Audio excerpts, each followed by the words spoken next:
Hi everyone, I'm going to be going over 10.1b and kind of just summing up using the principal stresses from 10.1a and using them to find the principal directions. And so kind of from a standpoint, what we're doing is taking our principal directions and finding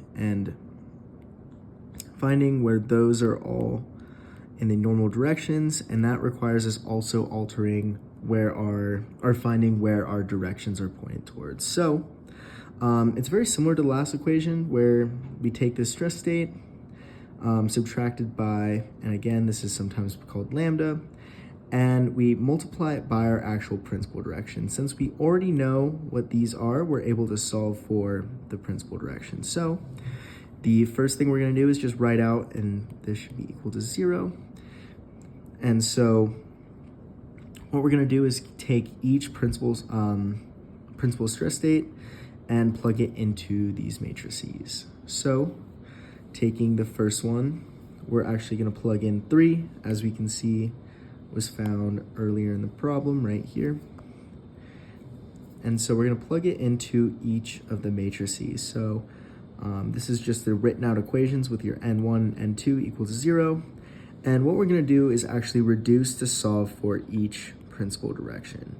And so here we write out these equations and we start simplifying by trying to, you can eliminate, subtract, or substitute. Here I just use a substitution method of just doing this algebraically, but sometimes you can use larger matrices or even coding to find a lot of these.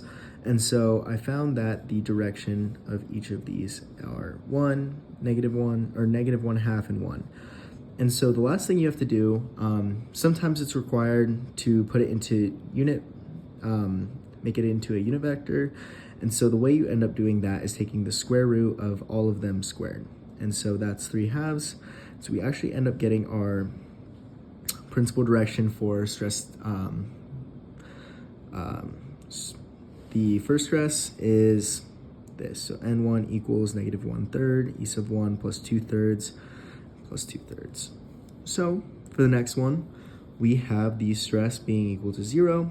And so when we plug that in, very similar process where we solve algebraically to substitute or eliminate and get each of these variables where we are able to find the unit vector and plug it into this guy. So as you say, it's very similar to all of these.